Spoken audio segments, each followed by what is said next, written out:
bring in Bruce Heyman. He's the former U.S. ambassador to Canada, joining us live now from Chicago. Ambassador, thank you so much for your time.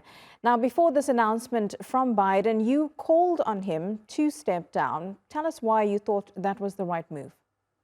So let me give you a little background. I've known President Biden for almost 20 years.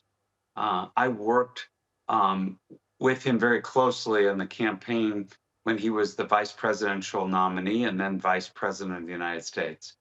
I was the U.S. ambassador to Canada during Obama's second term, and Joe Biden swore me in. Joe Biden traveled to Vancouver and Ottawa with me. I worked on the American Voter Abroad effort for the Biden 2020 campaign. So I consider him a good friend. I truly respected his service to our country. I think he's been one of the most incredible presidents in a really challenging time. That being said, it was clear to me over the last few months, and in particular at the debate, where he was not able to respond or perform at the level that I think is necessary for the competition for the leader of the free world. And, you know, over the last few weeks, I had the opportunity to chat with people who have been with him directly and seeing him, whether it was in Florida or New York or California, in a number of fundraising events or personal engagement. And all of them walked away concerned that he was showing his age, all 81 years of it. And so I stood up after having numerous conversations with fellow former ambassadors, donors, former elected officials, many of which didn't want to speak out in public because of, you know, for whatever reason. And so I thought it was important for people to speak out, and I did that a couple weeks ago now. That being said, it is an emotional day. I think watching the president do what he did today is an incredibly selfless act, very difficult for leaders anywhere around the world who are in power to hand power off. He is doing that. He is doing that to the next president and to the next nominee for our party. I don't know whether it will be the vice president or another person, but it will not be Joe Biden. And for the first time in over 50 years, a Joe Biden will not be in office or running for office in the United States. Ambassador, it's very clear to see that you have that close personal relationship with Joe Biden, just from the way you're speaking about him and your long-standing professional and personal relationship. And I'm sure, as you say, very difficult to see him have to stand down at this stage. But given what we've also seen over the last few weeks and several incidents over the last year or so, many pointing out that he may not be as physically capable as possibly another nominee. And when it comes to another nominee, it's what many people have been speaking about. Biden's, of course, endorsed his Vice President Kamala Harris. What are your thoughts on who should be the new nominee for the Democratic Party? So I also know the vice president, not nearly as well. I've met her on several occasions, and I actually contributed to her first presidential run. I thought she would have been terrific at the time. But she wasn't the only one I contributed to. And I'm a believer that what's healthy for our country, what's healthy for our party, is for, even in this shortest time period, that we should bring the best and brightest together. And they should do a bit of a competition, whether it's through a debate or through a town hall or a series of interviews. They need to demonstrate to the delegates that they're voting for somebody who will represent the party, who will compete against Donald Trump to be the next president. It may very well be that Kamala Harris is selected. And if she is, I'll work hard for her. But I just think it's healthier for everyone, and everyone meaning Kamala Harris included. It's healthier that we don't just anoint someone, that we actually go through a process, even if the process is completely uncharted and completely untested. I just think it's going to be healthier at the end of the day. Ambassador, I'm going to try to push you for an answer as to who are some of the other people in the Democratic Sure. Party that you think would also be suited for the role as the Right. nominee for the party and then potentially the president. So let's think about it this way. The bench in the Democratic Party is filled with very talented and highly qualified people, that any one of which would potentially be the nominee and be a fantastic president. But what we've had as a result of having Joe Biden in office, that they have not been able to stand up on the national stage. The vice president has in second place to the president, but all the other people are running their states as governors or senators, et cetera. But if you ask me to name a few, I'll be glad to. Everyone from my governor, J.B. Pritzker in Illinois, to Gavin Newsom, to Gretchen Whitmer, to Andy Beshear in Kentucky, to Josh Shapiro in Pennsylvania, to even more. We have senators who stand out. I know Amy Klobuchar well, and Senator Kelly from Arizona. And we have cabinet members in the cabinet that may actually stand up. Everybody knows Secretary Buttigieg, former Mayor Pete, and then Gina Raimondo. There are a lot. So my point is, we have a really talented group of people, and we should see who surfaces. And I'm sure I didn't name some as well, so no offense to others that I didn't name. But we're blessed with a really talented group of potential leaders here. And now it's the Republicans who have the oldest person ever to be nominated for president of the United States. And the Democrats are handing it on to the next generation. Who it'll be, we'll know in a month.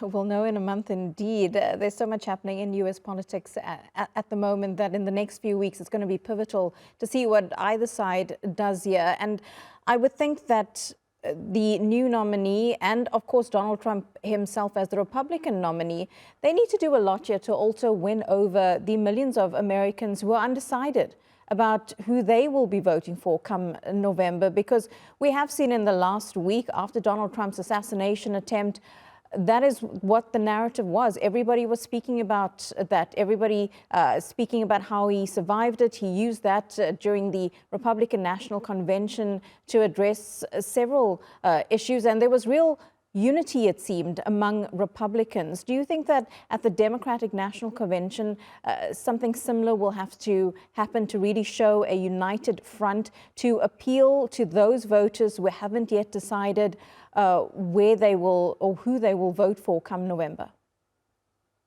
I think the policy differences between the Republicans and Democrats is stark.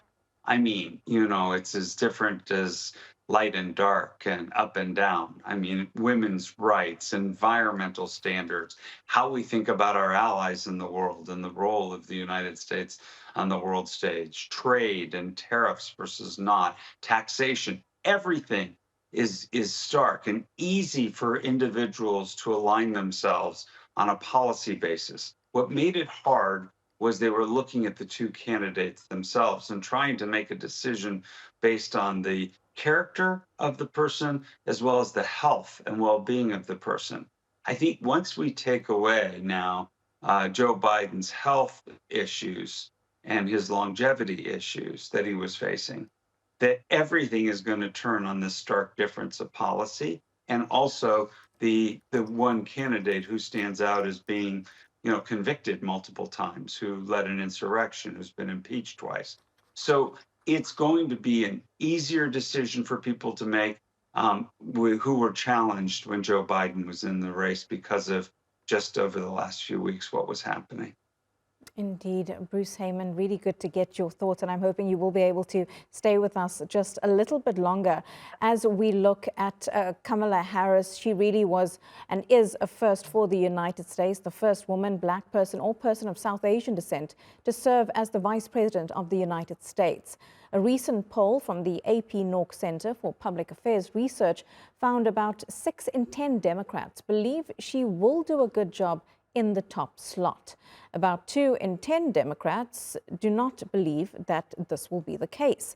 The poll showed about 4 in 10 adults in the United States do have a favorable opinion of Kamala Harris. So let's get more now from Nick Harper. He joins me from Delaware.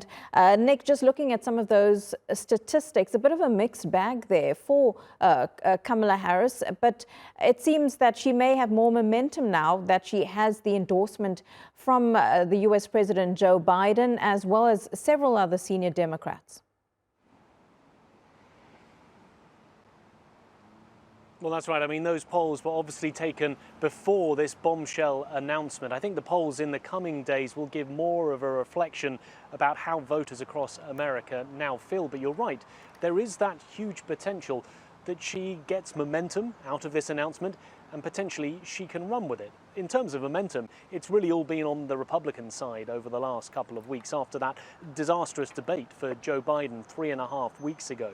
We then saw the assassination attempt against Donald Trump just over a week ago, and then we had the Republican convention in Milwaukee last week. And really all of the attention, all of the momentum was behind the Republicans. We saw a party that was unified behind Donald Trump.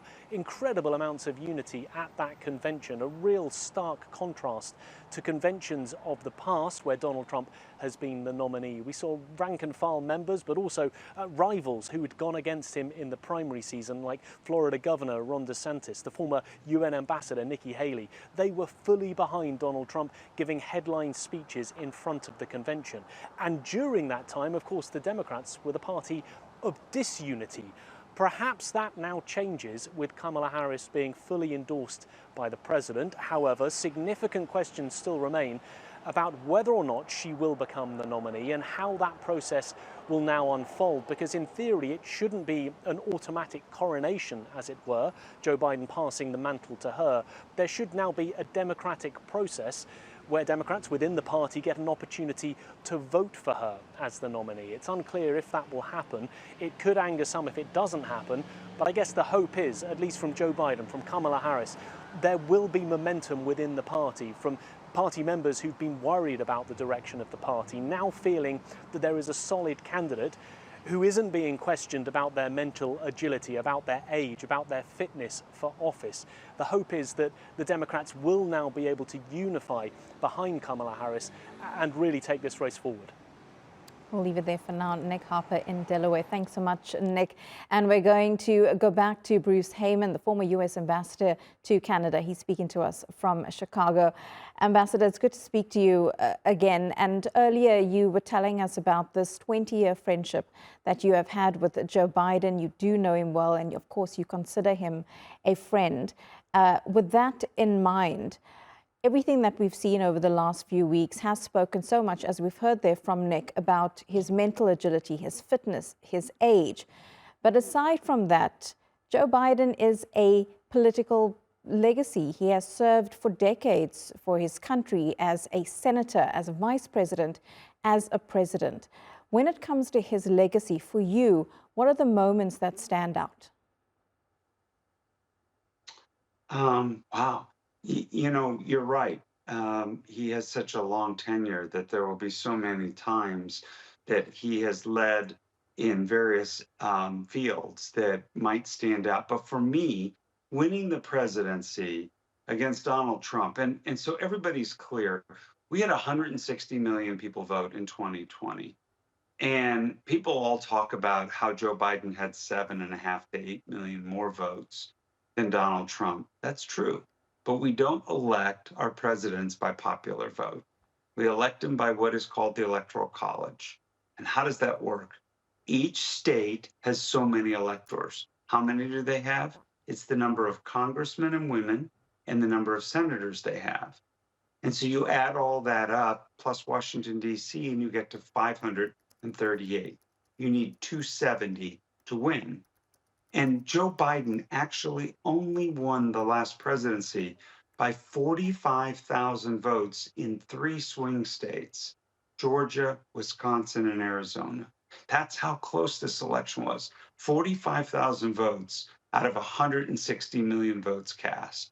What I'm going to think about is how incredible it was that he won that presidency, and then all the legislative achievements that he had during this time and all the bringing jobs Ambassador back. Heyman, I'm so sorry to have to do this, but we're going to have to just No. cut in now to listen to Robert F. Kennedy's holding a press conference following Biden's statement. President Biden for a career in public service, for a long, long career in representing and serving our country, and for his handling of the many difficulties and challenges, personal challenges and tragedies that he suffered during his life with so much admirable conduct and the empathy that he derived from those experiences, that he was always proficient at showing to the rest of us. I want to add that a year ago, a little over a year ago, when I entered this race, I predicted that President Biden suffered from a degenerative condition that was not going to improve and that it would make it impossible for him to govern effectively. The reaction of the DNC to that obvious condition was to hide it from the American public and to use their power over the Democratic Party nomination process to make sure that nobody could compete with President Biden in a way that would expose his deficiencies. And as a result, we are where we are today, which is in a period of crisis. And we have two crises, and they both derive from the same condition. And that condition is the emergence of the domination of corporate power over American democracy that accelerated beginning in 2010 with the Citizens United case that unleashed a tsunami of corporate money into the American political process. And both parties are now captured by that corporate money. And they've lost any kind of authentic connection to the American people or to the populist goals of the Republic and of democracy. On the Republican side, President Biden promised the last time around that he was going to drain the swamp. But instead, he came in and he appointed a pharmaceutical lobbyist and CEO to run HHS, Verizon lobbyist to run the FCC, a Goldman Sachs CEO to run the Treasury Department, an oil lobbyist to run the Interior Department, a coal lobbyist to run the Environmental Protection Agency, and so on. And only today, President Trump has announced that in his new administration, should he win this election, that Jamie Dimon will be his choice as Commerce Secretary, and that Larry Fink, the director of BlackRock, will run the Treasury Department. This is the swamp. These are swamp creatures.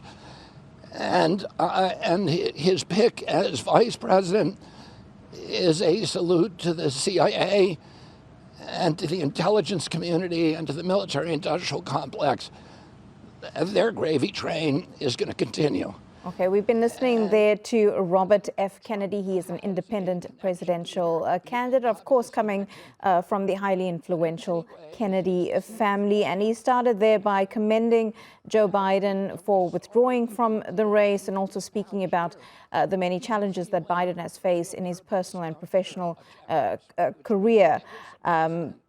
I'm going to get comment on what he's been saying with Bruce Heyman, the former U.S. ambassador to Canada. And Bruce, Robert F. Kennedy started there by really commending Biden for many of the achievements in his life, both personal and professional, but then also chastising him, rather expected, I would think, from Kennedy, considering the comments that he's made over the last few weeks.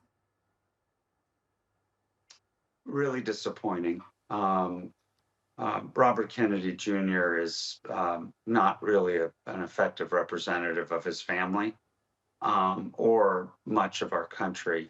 He is not, he is not really a viable candidate for president, and he won't be taken seriously. These comments are fringe comments that he's made throughout, these last several years, and we have a country where free speech is cherished, and I value his opportunity to speak openly about the things that he thinks are important. I don't think these comments are going to be taken seriously by either party at this point, and we're going to focus on the race that will be the nominee of the Democratic Party. That will be decided within 30 days, and then Donald Trump, and that's one of these two will be the next president of the United States. Yeah, let's go back to some of what's expected to happen over the next few weeks. And when we hear from candidates, independent candidates like Robert F. Kennedy, many have said that some of those remarks that he has made and that he continues to make do resonate with some Americans, but it also talks about the divisions within American society. You spoke a little bit earlier about the number of votes that President Biden had to win and how the Electoral College in the US works. During that election in 2020, we spoke, particularly on this channel and many international channels, about the polarization that we were seeing in the United States. When President Biden became president, he said that he would do everything he could to unite the country, to bring both sides together. This, of course, something difficult to do in just 4 years. What do you make of what's happened over the last few years in terms of the Biden administration trying to unite people? Do you think America is more united now or even more polarized? I think we're still highly polarized. I don't know whether it's more or less polarized. I think the polarization is a direct relation to how we consume media today, how we communicate with each other. Unfortunately, throughout much of the country, from a political perspective, people can't figure out how to disagree without being disagreeable with each other. And so, we're going to have to find a pathway to do that. But having spirited, competitive political debates in our country goes back to the very beginning. It's just that when it turns to violence, whether it's January 6th or the attempted assassination or other types of violence over political views, is just uncalled for. And it is very dangerous. And I hope that we course correct, that we can just find a time and a place that we can disagree, but be less disagreeable with each other. Yes, after that attempted assassination of Donald Trump last weekend, all politicians in the US did come out to denounce political violence, of course. How big a challenge will this be for the next US president? Will that be something, the polarization of the country, be something that is top of the agenda for whoever becomes the next president? And what do you think will happen if Trump loses this election? Do you think he could make similar calls to those that he made in 2020 that resulted in the storming of the US Capitol? I hope not. To your last point, I hope we find a path where the next president really believes in bringing the country together. The president of the United States represents all Americans, regardless of party, regardless of race, religion, your background, etc. The president is president for all of us. And so I am hopeful the next president, and whoever he or she may be, that I hope that we can bring the country together and find a pathway to do that. Abraham Lincoln saw that when he became president in a country that was even more divided at the time. We actually had a country that was in the midst of beginnings of a civil war where our country was going to separate from itself. Brothers and sisters were fighting each other, cousins and neighbors. And so what did he do? He actually took a band of rivals and brought them together and made them all part of his cabinet. This might be an interesting time to think about more broadly bringing in people with opposing views and different views and bringing them into your White House. That might be a really good thing to do. But let's see. We've got a journey to go first. A journey to go indeed. Bruce Heyman speaking to us there from Chicago. Great to get your take and your insight Pleasure. on this. Thank you very much. We really appreciate it.